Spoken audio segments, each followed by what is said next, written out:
سلام، خسته باشید. انشالله خداوند پشت پناه شما باشه که وصال حق و گذاشتی توی کانال، توی شبکه ماهواره. من یک سوال دارم. این شیعه های رافضی که میگن اول پیغمبر ما حضرت علی هست، آیا را میگوین یا دروغ میگوین؟ من یک سوالم دارم. این شیعه های رافضی میگن حضرت علی از کربلا یه چیز کردن، دفنش کردن. آیا درسته یا غلطه؟ من اسمم نادره، از روستای سیز زنگ میزنم. روستای سیز، بخش دیگولان و بلوان آباد، از سنندج و قربه من زنگ میزنم. من یه سوالم دارم. انشالله خداوند پشت پناه شما باشه که وصال حق گذاشتید برای این شیعه های رافضی که این دینه که خداوند برای ما گذاشته، اونها دارن دروغ میگوین و دارن تهمت میزنن به این دین. شما باید این اهل سنت ها و اهل شریعت خداوند و اهل خداپرستی و اونا رو برای مردم مشخص کنید. دست شما در نکنه و خدا حافظ شما. خدا نگهدار شما. برادر عزیز بزرگوار، در مورد این که شیعیان میگن که علی پیغمبر است، ببینید یک نکته رو باید اینجا آشکار بکنیم که عموم شیعیان فعلا، شیعیان اثنا عشری، این اعتقاد رو ندارن، نه خودشون نه علماشون. این واقعیت است. منتها اینها در زمان رسول الله صلی الله علیه وسلم مذهبی به نام مذهب شیعه اثنا عشری وجود نداشته. در زمان سیدنا علی وجود نداشته. در زمان ابوبکر و عمر و عثمان که اصلا ذکری از اینا نبوده. گروهی بودن همیشه با سیدنا علی رضی الله تعالی عنه مشهور بودن، به عنوان شیعیان علی محسوب می شدن، اهل سنت بودن. هیچ گونه از این اعتقادات خرافی که امروز شیعیان اثنا عشری دارن اونا نداشتن، تا اینکه عبدالله ابن سبع یهودی اومد به عنوان موالات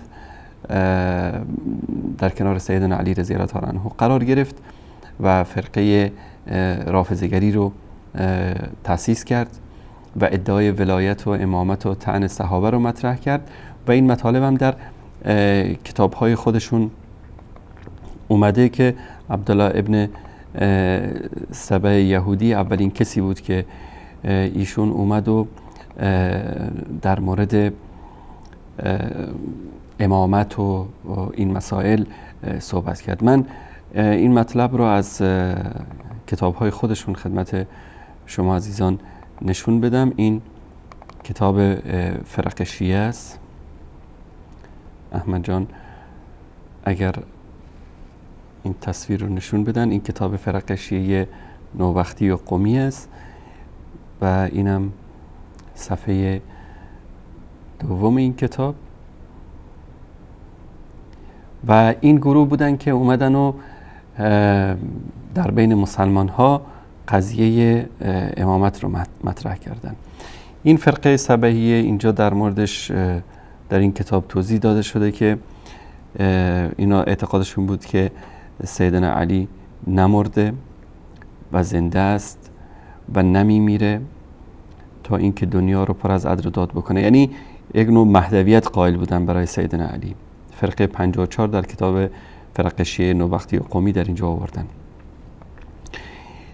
میگه اصحاب عبدالله ابن سبع که کان اظهر الطعن علی ابی بکر و عمر و عثمان و الصحابه و تبرع منهم، اعلان براءت کردن از ابوبکر و عمر و عثمان و بقیه صحابه و ادعا میکرده که علی ایشون رو امر کرده به این کار. علی ایشون رو دستگیر میکنه، در مورد این کار ازش میپرسه، اقرار میکنه، بعد امر به قتل صادر میکنه که مردم مانع میشن. خلاصه ایشون رو تبعید میکنه به مدائن. این عبدالله ابن سبع یهودی بوده، بعد ایمان میاره، ادعای ولایت علی میکنه. زمانی هم که یهودی بوده میگفته یوشع ابن نون امام است بعد از موسی. همین قضیه رو در اسلام آورده و بعد از وفات نبی صلی الله علیه و سلم گفته که علی امام است و اولین کسی که ادعای امامت کرده، ادعای فرضیت امامت رو کرده، عبدالله ابن سبع یهودی بوده و اعلان براءت از دشمنانش. تشکر میکنم احمد جان. این حقیقت این گروه هست. بعد اینا اومدن یک سری مسائل دیگری رو مطرح کردن و در همین کتاب در صفحه 33 اگر احمد جانشون بده، فمنها هنا قال من خالف الشیعه ان اصل الرفض ماخوذ من الیهودیه. میگه به همین دلیل است که کسانی که دشمن شیعه هستن میگن که اصل شیعه از یهودیت گرفته شده. بر صورت این داستان عبدالله ابن سبع یهودی است که مؤسس این مذهب بوده. همین مطلب در کتاب‌های دیگر شیعه هم اومده. فرقه سبعیت در کتاب الانوار النعمانیه از سید نعمت الله جزایری، در اینجا عبدالله ابن سبع ادعا داشت که علی خدا هست و میگه که گفته شده که انه اول من اظهر قبل وجوب امامت علی، اولین کسی که ادعای امامت علی رو کرد و میگفت که علی نمرده و زنده است و خلاصه قضیه که اولین مهدی به اصطلاح در نزد اینها حضرت علی بوده. و ایشون ادعای تکفیر صحابه رو مطرح کرد، بیعت با علی و امامت علی. خلاصه این همچنین قائل به تناسخ ارواح هم بوده. این اعتقادات در صفحه 205 و 206 و 207 کتاب الانوار النعمانیه اومده. تشکر میکنم احمد جان. و همچنین در کتاب های دیگه مانند بهارالانوار همین مطلب اومده. این بهارالانوارشون هست، چاپ سال 1403. در اینجا باز در مورد عبدالله ابن سبع یهودی که ادعای نبوت هم داشته و ادعا میکرده که حضرت علی خدا هست. بر صورت این به اصطلاح شروع این قضیه امامت و دشمنی با صحابه از اینجا شروع میشه. در مسیر تاریخ این یک سیر تکاملی رو پیموده قضیه شیعه گری. شیعیان امروزی یعنی یک شیعه اثناعشری که الان وجود داره را اگر شما برگردونید مثلا به 10 قرن قبل، به 8 قرن قبل، این اعتقادات در اون زمان وجود نداشته. مثلا یک شیعی رو ببرید در سال 200 هجری مثلا، در اون زمان نه اعتقاد به اسمت وجود داشته، نه اعتقاد به امامت وجود داشته، نه اعتقاد به خیلی از مسائلی که امروز به عنوان اصول دین مطرح است در دین تشیع در اون زمان وجود نداشته. این یک مسیر تکاملی رو پیمودن تا به اینجا رسیدن. اگر شما کتاب فرق شیعه رو بخونید، شروع کرده که اولین شیعیان که بودن در کنار حضرت علی در زمان عثمان به عنوان مخالفین سیاسی مطرح شدن. بعد از اون آیسایسه اینا یک تکاملی صورت گرفت و اومدن بعضی از اعتقادات دیگر رو چسبوندن به تشیع تا اینکه امروز به عنوان شیعه اثناعشری جامع الخرافات همه فرقه های تشیع هستند. هنوز هم در بین شیعیان اثناعشری کسانی هستند که ادعا میکنم و من این رو با گوش خودم شنیدم، یک روحانی شیعه مستقیما به خودم گفت که شما میدونید که یعنی ما اعتقادمون بر این است که علی مرتبه نبوت داشت. یعنی گاهی اوقات اگر شنیده باشید میگن که امامت برتر از نبوت است و برتر از امام برتر از پیامبر است. اینها برمیگرده به همون ریشه های اصل خرافاتی که در کتاب فرق شیعه اگر شما بخونید حتما میبینید و همچنین در الانوار النعمانیه و در نورالبراهین در مورد اینا صحبت شده. در طول تاریخ فرقه‌ای وجود داشت در بین شیعیان که بعد اینا تکامل پیدا کردن و شدن شیعه اثناعشری که به اینها میگفتن غرابیه. این فرقه غرابیه ادعا داشتن که اصلا علی باید پیغمبر میشد و جبرئیل علیه بالله خیانت کرد و رسالت رو، یعنی وحی الهی رو، به جای اینکه به علی برسانه به محمد صلی الله علیه و سلم فرستاد. سببش هم این بود که این دو نفر خیلی به هم شبیه بودن و جبرئیل اشتباه کرد. شاید باورتون نشه اما والله این مطلب در کتابای خودشون اومده. اینم کتاب الانوار النعمانی سید نعمت الله جزایری که یکی از استوانه های دینی اینها است و سالگرد ایشون در ایران برگزار میشه و خود خامنه ای همیشه تجلیل میکنه از این شخص و سید نعمت الله جزایری رو به عنوان یک از استوانه های مذهب تشیع میشناسن. سید نعمت الله جزایری که متوفی سال 1112 هست، ایشون در همین کتاب الانوار النعمانیه، این هم صفحه دومش و اینم معلومات چاپش، در صفحه 208 در مورد فرقای شیعه میگه که فرقه وجود داشت به نام قالوا محمد به علی اشبه من الغراب بالغراب و الذباب بالذباب. میگه محمد به علی چنان شبیه بود مانند کلاغ به کلاغ و مگس به مگس. علیه بالله. ببینید تشبیه سیدنا رسول الله صلی الله علیه و سلم و سیدنا علی رو به کلاغ و به مگس. فبعث الله جبرئیل، الله جبرئیل رو فرستاد. الی علی، الله جبرئیل رو به علی فرستاد. فغلط جبرئیل، جبرئیل اشتباه کرد، غلط کرد. فی تبلیغ الرساله، در آوردن وحی. من علی الی محمد، به جایی که به علی ببره به محمد صلی الله علیه و سلم برد. قال شاعرم، که یکی از شاعران این فرقه شیعه شعری هم در این مطلب آورده که غلط الامین عن حیدر، که جبرئیل غلط کرد در مورد علی. فیلعنون صاحب الریش، یعنی جبرئیل، اینا لعنت میکنن صاحب الریش یعنی بالدار، یعنی جبرئیل رو. یک اصلی برمیگرده، شاید دیده باشید بعضی یعنی قدیما میگفتن که شیعیان بعد نماز دستاشون رو میزنن به روی پاهاشون، میگن خان الامین خان الامین، جبرئیل خیانت کرد، جبرئیل خیانت کرد، در حالی که شیعیان اثناعشری این کارو نمیکنن. شاید این زدن دست با معنی دیگری داره، پیشون ذکر دیگری شاید بکنن، اما این یک اصلی داره. قبلا این کارو میکردن اما تا الان مثل ادعای کمونیستا که میگن که میمون تکامل پیدا کرد، اینا هم تکامل پیدا کردن به اینجا رسیدن. به هر صورت و همچنین اینها فرقه دیگری داشتن به نام الظمیه. لقبوا به لانهم ذموا محمدا لان علیا هو اله. فرقه از شیعه چی میگفتن؟ میگفتن که از حضرت رسول الله صلی الله علیه و سلم رو بد میبینن، ایشون رو نکوهش میکنن. لان علیا هو الاله، به خاطر اینکه علی ادعا میکنن که خداست. و قد بعثه لیدعو الناس الیه. اینها این فرقه که ذمیه نام دارن میگفتن که علی خداست و علی محمد رو فرستاده صلی الله علیه و سلم رو برای اینکه مردم رو دعوت بکنه به سوی علی.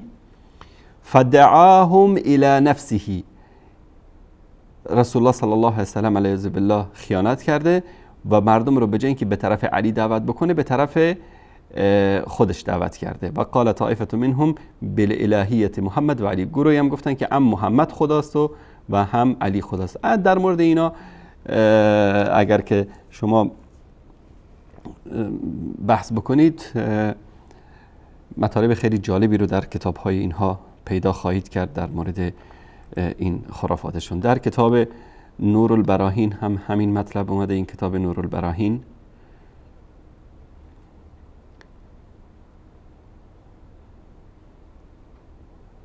این هم از سید نعمت الله موسوی جزایری، این هم در مؤسسه نشر اسلامی جامعه مدرسین حوزه علمی قم اینا رو چاپ کرده. در صفحه 310 جلد 2 اینجا هم میگه که فرقه غرابیه قالوا محمد به علی نشبه بن غراب بالغراب و الذباب بالذباب، محمد به علی چنان شبیه بود مانند کلاغ به کلاغ و مگس به مگس. خداوند جبرئیل رو فرستاد به علی، جبرئیل غلط کرد در رساندن رسالت از علی به محمد و یلعنون صاحب الریش، جبرئیل به خاطر همین جبرئیل رو لعنت میکنن که خیانت کرده. و فرقه دیگه هم که ذمیه نام داره به خاطر اینکه میگفتن که پیامبر صلی الله علیه و سلم رو نکوهش میکردن و به خاطر اینکه ادعا داشتن که علی خدا بوده، رسول الله رو فرستاده محمد صلی الله علیه و سلم رو برای اینکه به سوی علی دعوت بکنه و رسول الله خیانت کرده علیه بالله و مردم رو به سوی خودش دعوت کرده، ادعای نبوت کرده برای خودش. و فرقای دیگری که در تو داره. علی کل حال برادر عزیز بزرگوار که در این مورد سوال کرده بودید، این اعتقادات وجود داره در تاریخ تشیع. اینها یک سیر تکاملی رو پیمودن. شیعیان اول اینطوری نبودن، اعتقادات عجیب و غریب داشتن. هر امامی که میمرد، مثلا حضرت علی فوت کرد به شهادت رسید، بعد حضرت علی گفتن این مهدی است. همین فرقه‌ای که گفتن که علی کشته نشده و علی نمرده و علی برمیگرده، زنده است، در آسمان هاست، روی ابر هاست و دوباره برمیگرده دنیا رو پر از عذاب داد میکنه. امام حسین کشته شد، فرقای دیگری اومدن گفتن که نه ایشون مهدی است. امام حسن همینطور، امام سجاد همینطور، امام جعفر صادق همینطور. حتی بعد از وفات امام 11 حسن عسکری رحمت الله علیه، ایشون که از دنیا رفتن، حدود 20 فرقه شیعه با اعتقادات مختلف به وجود آمدن که بعضیاشون اعتقاد داشتن که حسن عسکری نمرده، ایشون مهدی است و در آخر از زمان میاد. و یعنی در رأس همه این فرقه ها فرقه اثناعشری قرار گرفت که اینها گفتن که ما به این اعتقاد هستیم که ایشون فرزندی داشته، فرزندشون غیبت کرده و 4 تا دجال زندیق اومدن ادعای سفارت کردن برای امام زمان، 4 تا سفیر تعیین شد و خلاصه پول مردم رو میگرفتن و ایشونوش میکردن به نام امام زمان. شاید بعضیا بپرسن خب چرا امروز اثناعشری اینقدر مطرح هست در ایران، در افغانستان، در کشورهای دیگه، در پاکستان، در هند و چرا اینقدر توسعه پیدا کرده، چرا بقیه فرقه منقرض شدن؟ دلیلش این است که صفویت این مذهب رو، مذهب شیعی اثناعشری رو به عنوان مذهب رسمی خودشون قبول کردن و تقریبا 5 قرن قبل و 5-6 قرن قبل و اینها اومدن دین رسمی دولت رو اثناعشری قرار دادن و از همینجا بود که تبلیغ کردن. کتاب‌ها در این مورد نوشته شد. یکی از کسانی که در دوران صفویت به دربار صفویت نزدیک بود و میشه گفت که بزرگترین کتاب رو در مذهب شیعه نوشت که خیلی از علوم اینها رو تدوین کرد و اوضاعها تشکیل شد و خلاصه کار اینا رونق گرفت، همین ملا بقر مجلسی است که صاحب کتاب بهارالانوار، دایره الخرافات شیعه. این شخص این کتابا رو نوشت و خلاصه این شد دین رسمی دولت و دولت صفویت از جبل عامل لبنان علمای شیعه اثناعشری که در اونجا بودن اونا رو آورد و خلاصه اینا تمکین پیدا کردن در ایران، اهل سنت را قتل عام کردن و منتشر شد تشیع اثناعشری. قبل از صفویت اینها هیچ عزت و به اصطلاح حکومت و توسعه‌ای که فعلا وجود داره نداشتن. این مراحل به اصطلاح تکامل این دین بود که لازم بود به خاطر سوال برادر عزیزمون بهش اشاره بکنم. در مورد که حضرت علی در کربلا دفن است، نه، حضرت علی در نجف دفن است و سیدنا حسین ابن علی رضی الله تعالی عنهما در کربلا دفن است.